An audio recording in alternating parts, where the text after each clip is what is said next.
Hello everyone, welcome to SSM Sharda Educations. So in this video, we are going to discuss some of the important topics from the SSM Sharda Times. So it's the weekly current affairs of 1st to 7th July, that is the first week of July. So today, these material you can find it in the website of SSM Sharda Educations, and today we are going to discuss three topics from three important major concepts from art and culture, environment and ecology, and geography. So first going to art and culture part, the first topic is about Maharashtra government has renamed Aurangabad city as Sambhaji Nagar. So I'm repeating, Maharashtra government has renamed Aurangabad city as Sambhaji Nagar. So in this concept, you will have most important questions asked, which is the first and foremost question you can expect in history questions is the chronology. So that we will see, and we also have some concepts related to art and culture. So we'll see what is it. First of all, the name has been renamed to Shambhaji Nagar.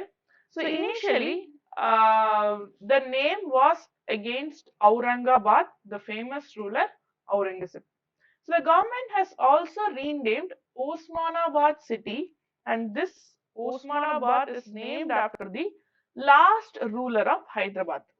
Okay, so it is named as after the last ruler of Hyderabad. This can be a question. So who is the last ruler of Hyderabad? It is Mir Osman Ali Khan. Now this place is named as Daraship.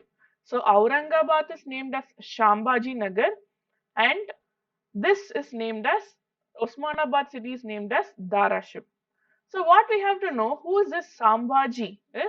He is the Chhatrapati Shivaji son, Chhatrapati Sambhaji. So who is Sambhaji? Is Chhatrapati Shivaji Maharaj's son, Sambhaji. Okay, fine. So we'll see about Aurangabad first. So Aurangabad was found in 1610. So first it was found in 1610 by Malik Ambar, who was the Siddhi general of Nizam Shahi dynasty of Ahmednagar. Next, then the city was named as Kirki or Katki at that time, and it was named changed to Fatehpur by Malik Ambar's son Fateh Khan. Okay, so after the death of Malik Ambar, he is changing the city's name based on his name, that is as Fatehpur. So in 1610 it was found and it was named as Kirki or Katki. Then in 1626 the name is changed as Fatehpur after the death of Malik Ambar. Later in 1653, Aurangzeb is invading the Deccan and he is setting up the name as Aurangabad. And in 1689, what happened is Chhatrapati Shivaji Maharaj's son, Chhatrapati Sambhaji, was tortured and killed by Aurangzeb. Okay, so it was in a brutal fashion. So he captured the son of Shivaji and he killed the only son named Sambhaji. So next coming to Darashiv. So next is Osmanabad, which is named as Darashiv. It has caves. So till now we saw about history and chronology, and next is about Darashiv. So this has two groups of rock cut caves. So first is Chamar rock cut caves. The other is Darashiv rock cut caves. Chamar caves are 2 kilometers away from the city, and the two caves dedicated to Hinduism. So it was in the 6th century, and who is giving the data about this is Burgess. So who is this Burgess? He is a British representative, and he is giving the data that this Chamar caves, one of the two caves in Daraship caves, is belonging to 6th century and it is related to Hinduism. Next is in Darashiv caves, there are 6 numbers. So in that 6 numbers, 2 is of Vaishnava cave and 4 is of Jainism caves, Jainas caves. Okay, so it is belonging to 6th to 8th century. So this is what you have to remember. In Darashiv, you have 2 groups of caves. One is Chamarkat rock cut caves, the other is Darashiv rock cut caves. In Chamar rock cut caves, it is 2 kilometers from the city and it is having 2 caves which is related to Hinduism and is belonging to 6th century.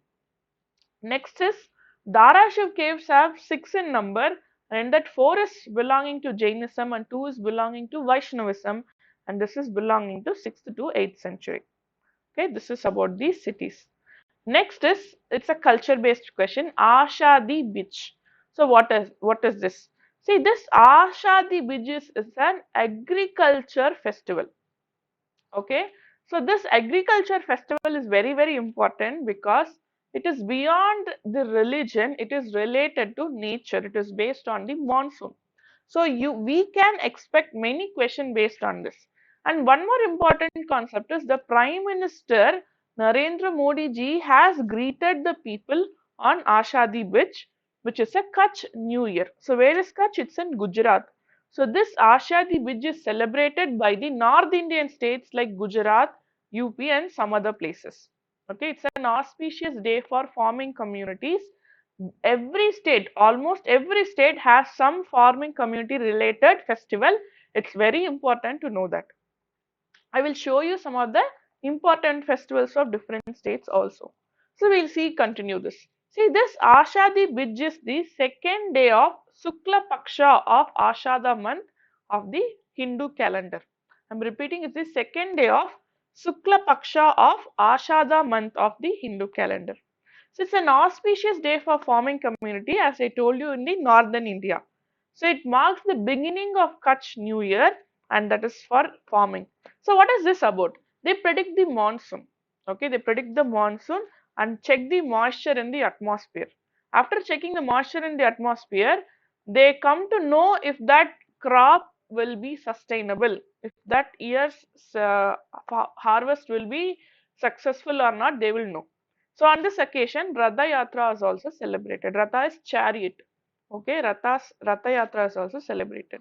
So what are the major New Year celebration from different parts of the countries is Vaishakhi in Punjab, Jut Sheetal in Bihar and Jharkhand, Bohag Bihu in northeastern states. If you see that name Bihu itself, mostly it is related to farming and New Year.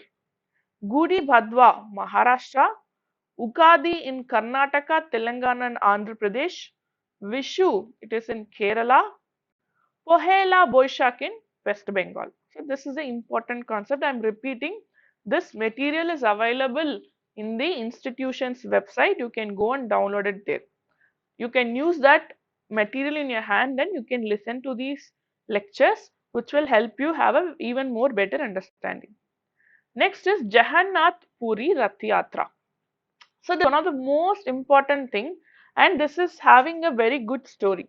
So this Ratha Yatra is believed that Lord Krishna, okay, so Lord Krishna is coming back to Vrindavan with his brother and sister, brother Balram and sister Shubhatra.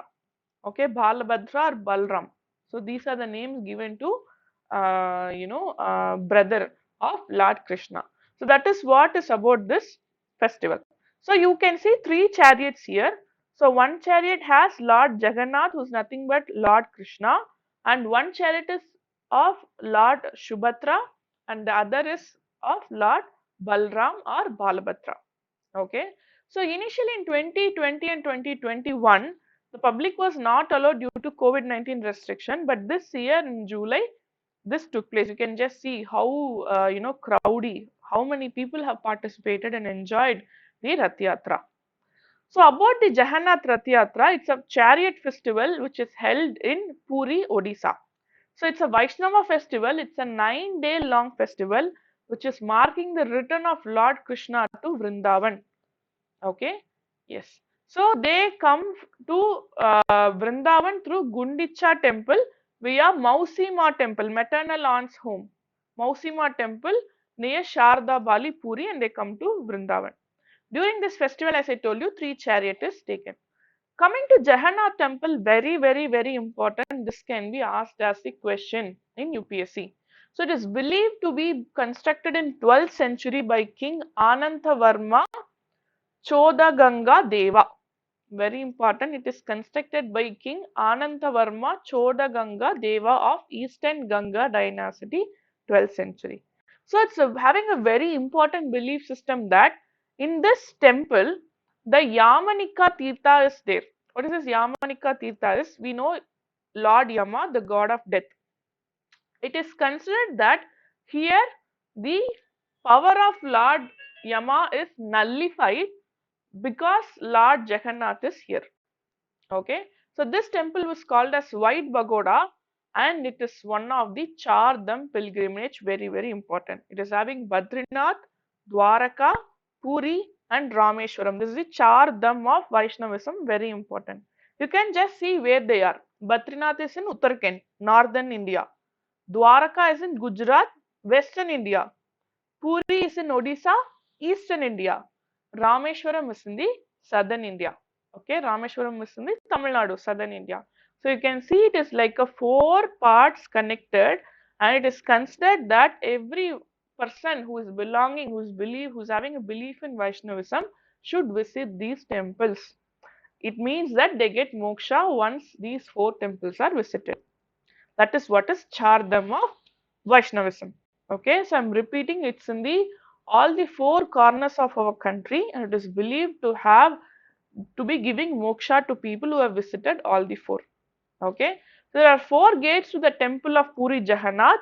Eastern is Singh Dwara. Singh is lion, so it has 2 crouching lions. Next is southern is Ashwadwara. Ashwa means horse, Ashwadwara. Western is Vyagra Dwara and northern is Hasti Dwara. Okay, eastern is Singh Dwara and then southern is Ashwadwara, western is Vyagra Dwara, northern is Hasti Dwara. And they have carving of each from each gate. So the front entrance is stand the Aruna Stamba or sun pillar, which was originally at the Sun Temple in Konark. Later it was placed here in the Puri Jagannath Temple. Next, coming to Alluri Sitarama Raju. Who is this Alluri Sitarama Raju? He is a saint. Okay, he was a saint who became saint at the age of 18. Okay, so he was one important leader in the Rampa rebellion of 1922. Though he was a saint, he understood the problems of tribal people and he worked for them. So he was against the 1882 Madras Forest Act, which supported the landlords and merchants, so that the tribal people were forced into famine. Okay, so Alluri Dhyan Mandir would be constructed at Mohalu, and this was the statement given by Prime Minister Narendra Modi at the birthplace of freedom fighter Alluri Sitarama Raju in the West Godavari district of Andhra Pradesh. About him, he was born in 1897 to 1924, and he was completely against the British colonial rule in India. He helped tribal people and he was known as the Manyam Virudu. Manyam is jungle in Telugu. So he was called as Manyam Virudu, which is hero of jungle, since he fought for them. For what he fought is that the Madras Forest Act was against the traditional form of agriculture of tribal people, which was called as Podu. So what happened? The British Act, Madras Forest Act, is helping the landowners, and it is trying to evacuate these people or forcing them to alternate livelihood, which is not possible for tribal people. So he, even though he was a sannyasi, he understood the tribal people and he supported them. Okay, that is this. So Rampa rebellion took place in two time period. One is in 1922 and another one took place in 1879. Keep this in mind. So it took place in 2 time period. One is Rampa rebellion of 1879, again 1922. In 1922 only Alluri Siddharamulu took part. Keep that in mind because he was born in 1897 only. Keep that in mind. Okay. Next, role of Raju. So he believed that tribal people had some magic abilities. Since he is a sannyasi, he wanted to help them. Okay, so he worked with the tribal people and he supported their anti-colonial zeal. Okay, so now we will be seeing environment ecology. It is having interesting topics. First is India's largest floating solar power project. Very important. So this is a very important concept and very interesting too. I'll tell you why. This is having so many advantages. Okay. So first we'll see what is India's largest floating solar power project. See, this floating solar power project is commissioned by NTPC Thermal Power Corporation, where in Ramagundam of Telangana. So this 100 megawatt floating solar power project has been operationalized at NTPC Ramagundam. It has an advanced technology as well as environment friendly features. So the floaters are manufactured by high density polyethylene material, and this is tied to a dead weight. Okay, it is floating on the water. There is a rope. That rope is made of high modulus polyethylene. So the floater is high density polyethylene. The rope is high modulus polyethylene, and there is a dead weight. So there is a floater and it is tied with the rope, and there is a dead weight on the floor, water floor. So what is the significance? See, very important. Number one, this can be a question. Number one is, it can have a very less land requirement because it is in the water. There is no need of evacuation or rehabilitation. Anything is not needed. It is just on the water. This is number one. Second is, since it is on the water, it is reducing the evaporation rate of water. So what happens is that every year almost 32.5 lakh cubic meters of evaporation is avoided. So this will help us in water conservation. This is point number two. Point number three is, since it is stopping the sunlight to fall on the water, it is also maintaining the ambient temperature below the surface. Fine. So first I told you it has a very minimum land requirements. It's in the water. Second is, it is preventing the water evaporation rate, and third is, it is maintaining the ambient temperature, reducing the thermal pollution, and then fourth is, the coal consumption is also avoided. Almost 1,65,000 tons of coal usage is avoided, and almost 2,10,000 tons of carbon dioxide emission per year is avoided, which is very huge and very important.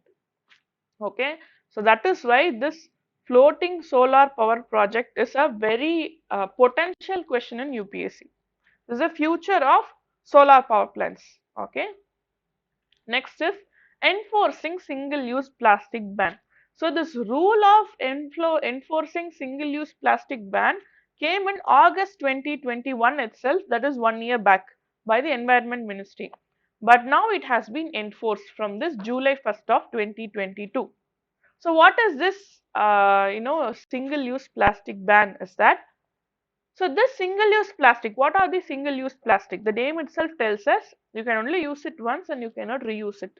So for example, what are those? Packaging items, all these carry bags, boxes, single-use boxes, shampoo bottles, shaving cream boxes, detergents, cosmetics, face masks, coffee cups, okay, and then you have trash bags, food packaging items, everything comes.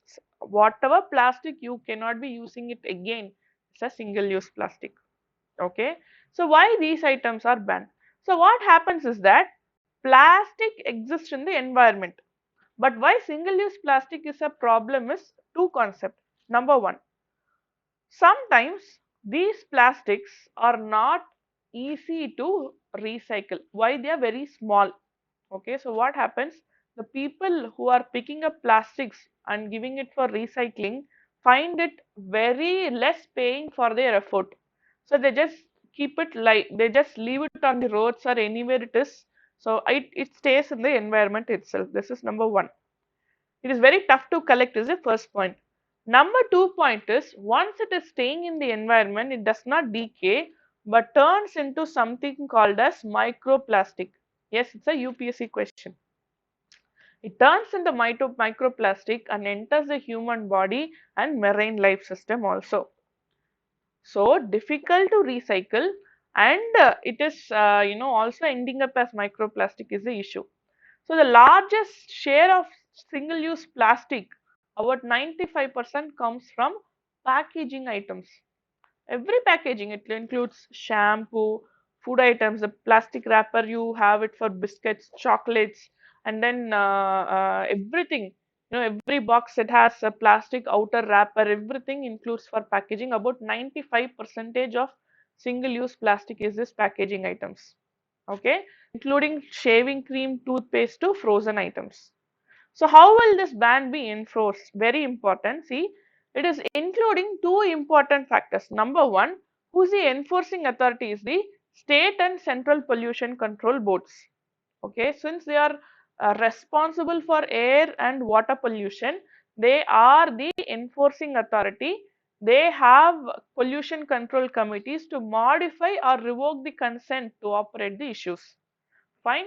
This is one thing. Who is enforcing is state and central pollution control boards.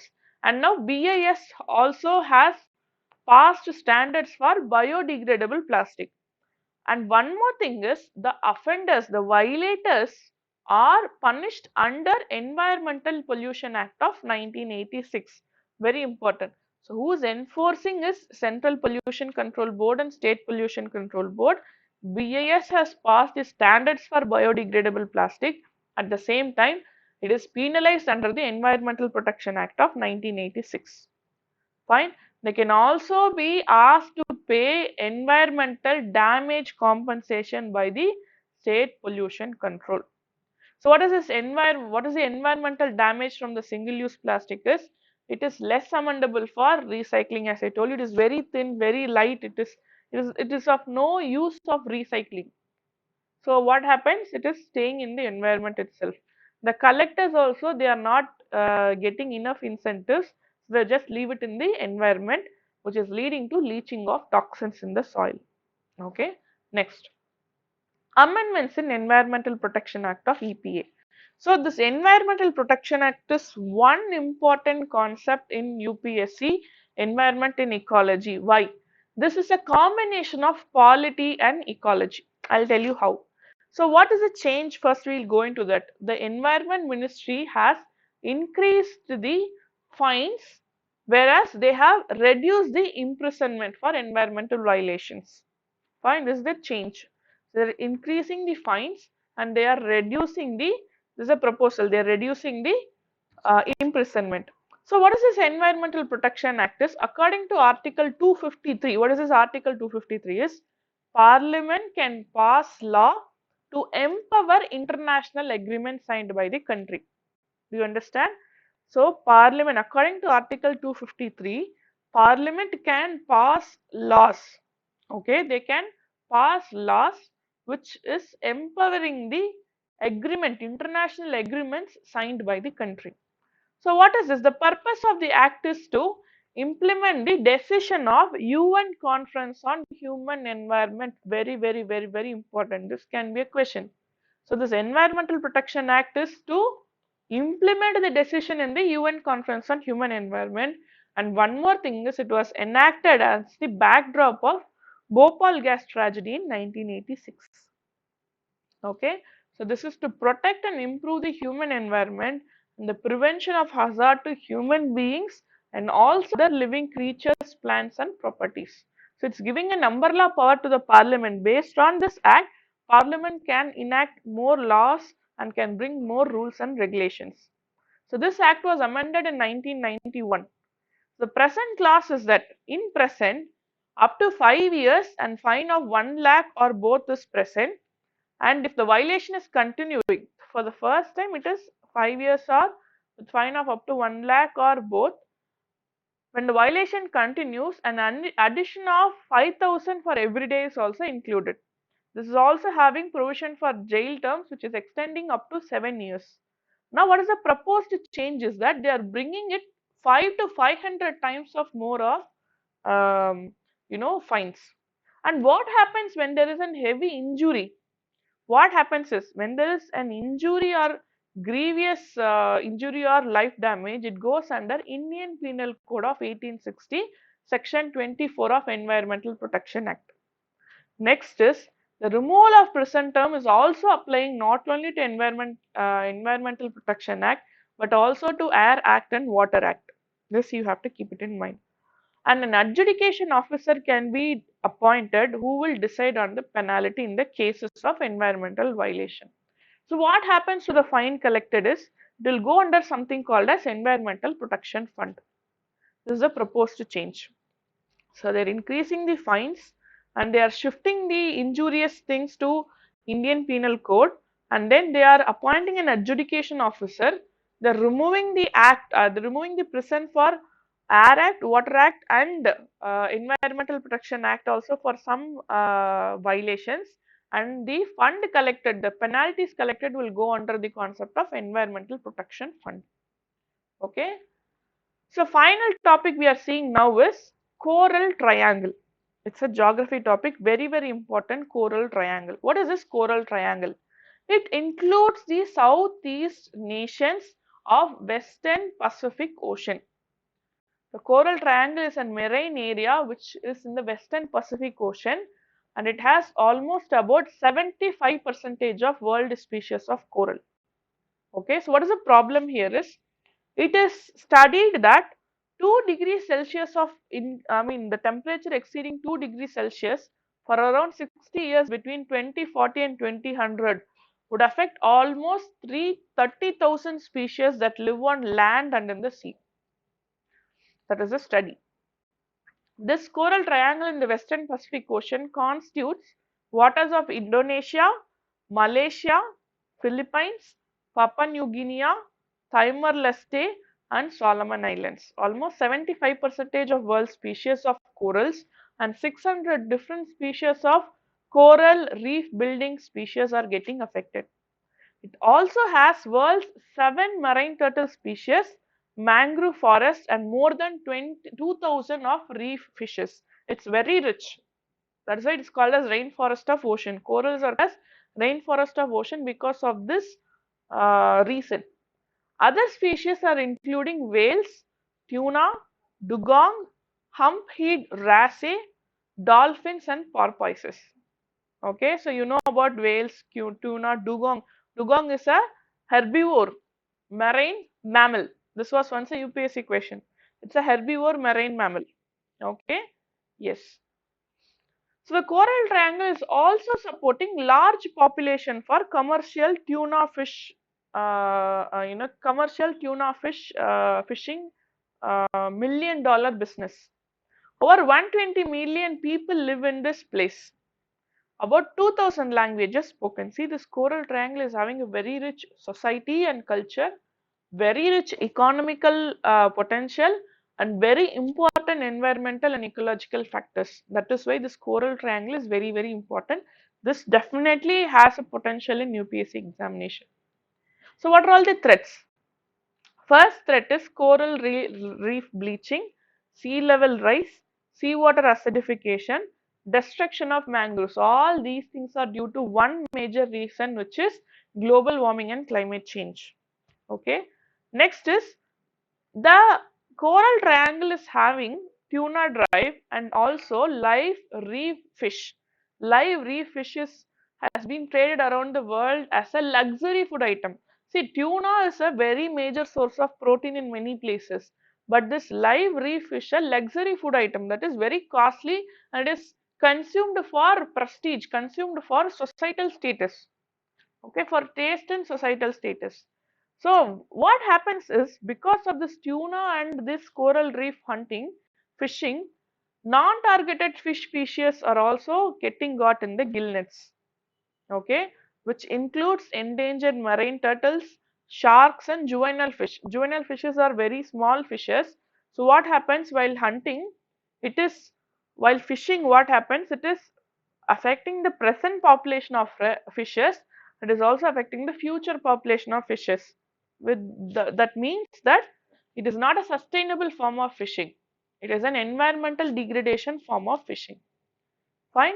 So this is all about coral triangle, a very important topic. I am repeating, this is including the Western Pacific Ocean countries of waters of Indonesia, Malaysia, Philippines, Papua New Guinea, Timor-Leste and Solomon Islands. So thank you so much. We will meet in other videos related to current affairs. Thank you.